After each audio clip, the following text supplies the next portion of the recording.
আসসালামু আলাইকুম, সবাইকে আবারও স্বাগতম জানাচ্ছি নতুন একটা গুরুত্বপূর্ণ ভিডিও নিয়ে আপনাদের সম্মুখে হাজির হলাম চাল কুমড়া চাষ সম্পর্কে।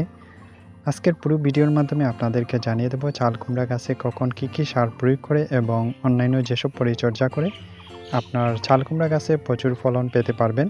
ভিডিওটি শুরু করার পূর্বে সবার কাছে রিকোয়েস্ট, আপনি আমার চ্যানেলটিতে নতুন হলে চ্যানেলটি অবশ্যই সাবস্ক্রাইব করে নেবেন।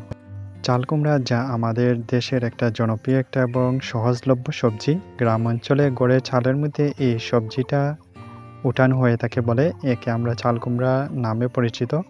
তবে মাচার মধ্যেও চাল কুমড়া চাষ করে আমরা প্রচুর পরিমাণে লাভবান হতে পারি। প্রত্যেকটা মাদার জন্য আমরা 5 থেকে 10 কেজি পরিমাণে গোবর সার এবং 100 গ্রাম টিএসপি এবং 50 গ্রাম এমওপি সার দিয়ে সারগুলো দেওয়ার 1 সপ্তাহ পরেই আমরা জমির মধ্যে বীজগুলো বপন করব। চাল কুমড়া বীজ থেকে চারা অঙ্কুরোদ্গমের জন্য সহজ প্রসেসটা আপনি যেভাবে কাজটা সেরে নেবেন, তার জন্য যে কোনো একটা পাত্র নেবেন এবং পাত্রটির মধ্যে 12 থেকে 24 ঘন্টা এই পাত্রের মধ্যে বীজগুলো ভিজিয়ে রাখবেন। অবশ্যই আপনারা হাইব্রিড জাতের বীজ কিনে আনার চেষ্টা করবেন, তাহলে খুব তাড়াতাড়ি চারাগুলো গজাবে এবং চারার গুণাগুণ ঠিক থাকবে। পাত্রটি থেকে বীজগুলো আলাদা করে সুতি একটা কাপড় নেবেন এবং সেই কাপড়টি 4 থেকে 5টা বাঁশ দিয়ে করে যে কোনো জায়গার মধ্যে একদিন পেঁচিয়ে রাখবেন। একদিন পেঁচিয়ে রাখার পর দেখবেন সব কয়টা বীজের মধ্যে শিকড় চলে আসবে। আর এই অবস্থায় যদি আমরা বীজগুলো বপন করে নেই, তাহলে খুব তাড়াতাড়ি চারাগুলো গজিয়ে নিতে পারবো। শতকে আমরা 3 থেকে 5 গ্রাম এবং একর প্রতি 150 থেকে 200 গ্রাম বীজের প্রয়োজন হবে। আধা ইঞ্চি বরাবর আমরা মাটির নিচের দিকে বীজগুলা পুঁতে দেব। প্রত্যেকটা মাদার মধ্যে 2 থেকে 3টা বীজ বপন করব। যেহেতু চাল কুমড়া গাছে প্রচুর পরিমাণে কাণ্ড দেয়, সেজন্য 2 থেকে 3টা চাল কুমড়া চারা রাখব। বীজ বপনের 4 দিনের মধ্যে চারা অঙ্কুরোদ্গম করিয়ে নিতে পারবেন এবং বীজ বপনের পর আপনারা পলি অথবা খড় দিয়ে এভাবে ঢেকে রাখবেন, বৃষ্টিপাত হলে যাতে বীজগুলা যাতে নষ্ট না হয়। চাল কুমড়া গাছ ছোটো অবস্থায় যে সমস্যাটা আমাদের দেখা দেয় সেটা হচ্ছে বিটল পোকার আক্রমণ। এই পোকাগুলা দেখতে লাল আকারের, একেবারে ছোটো। এই পোকাগুলার আক্রমণ দেখা দিলে আমাদের পাতাগুলা চুষে খায়। তো এটার জন্য আমি যে কীটনাশকটা দিচ্ছি সেটা হচ্ছে অটোমিডা। এটা আপনারা প্রতি লিটার পানিতে 2 গ্রাম হারে 7 দিন পর 2বার স্প্রে করে দেওয়ার মাধ্যমে এই বিটল পোকার আক্রমণ থেকে চারা গাছকে রক্ষা করতে পারবেন। চাল কুমড়া গাছের যখন 25 থেকে 30 দিন বয়স হবে, তখন প্রথম কিস্তিতে চারা গাছের মধ্যে সার প্রয়োগ করবেন।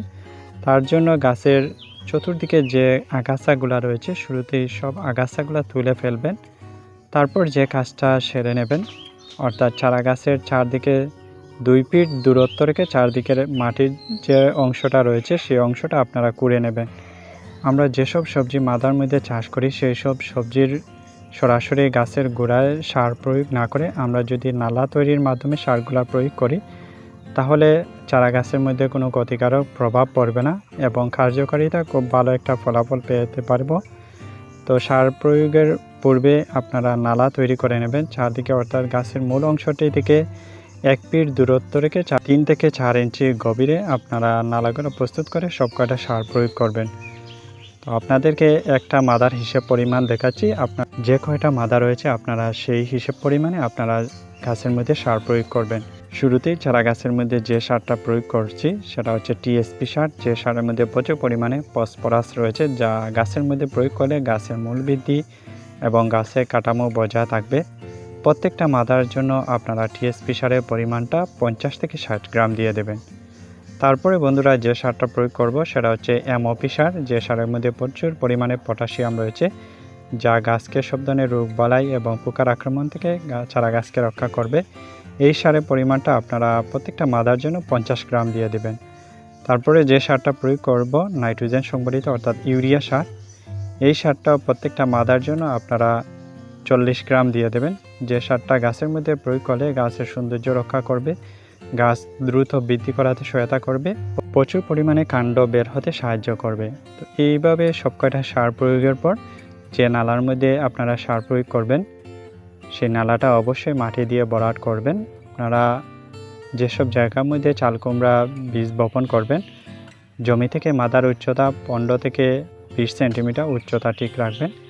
আমরা যদি এই সময়টাতে চাল কুমড়া যেসব জাত বেছে নেব, যেমন গোল্ড, জুপিটার, পান্ডা, মায়া, মাধবী, ইউনিক, বসন্তী বিভিন্ন জাত রয়েছে হাইব্রিড জাত। আপনারা তার মধ্যে যে কোনো একটা জাত বেছে নেবেন। আপনারা যদি হাইব্রিড জাতের বীজগুলো বেছে নেন তাহলে চারা গাছের গুণাগুণ ঠিক থাকবে এবং অনেক বেশি ফলন পেতে পারবেন।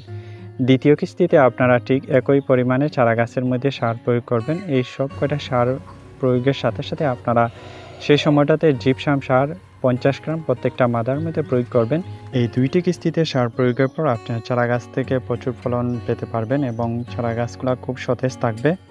চাল কুমড়া গাছে বিভিন্ন রোগবালাইয়ের মধ্যে অন্যতম একটা সমস্যা হচ্ছে পাতা কুঁকড়ে যাওয়ার সমস্যা। এই সমস্যাটা দেখা দিলে আপনারা ইমিডাক্লোরোফিট জাতীয় কীটনাশক অ্যাডমায়ার বা টিডু আপনারা প্রতি লিটার পানিতে 1 মিলি হারে স্প্রে করে দেবেন। পাতা সুরঙ্গকারী পোকার যদি আক্রমণ দেখা দেয় তাহলে সাইফারমেথিন জাতীয় কীটনাশক যেমন উস্তাদ, কট, ম্যাজিক প্রতি লিটার পানিতে 1 মিলি হারে 7 দিন পর পর স্প্রে করে দেবেন। মাছি পোকার আক্রমণে যদি আপনার চাল কুমড়া কড়িগুলো পচে যায় তাহলে আপনারা ডিপটেরেক্স বা সবিক্রন প্রতি লিটার পানিতে 1 মিলি হারে স্প্রে করে দিবেন। এইভাবে যদি আমরা চাল কুমড়া গাছে সঠিকভাবে পরিচর্যা করতে পারি তাহলে আমরা জাত বেঁধে শতক প্রতি আমরা 110 কেজি থেকে 130 কেজি ফসল সংরক্ষণ করতে পারবো। তো যারা চাল কুমড়া চাষ করতে আগ্রহী এই সময়টাতে আপনারা বীজ বপন করে নিন। তো আজকে এখানেই বিদায় নিচ্ছি। পরবর্তী ভিডিওতে অবশ্যই দেখা হবে। আল্লাহ হাফিজ। আসসালামু আলাইকুম।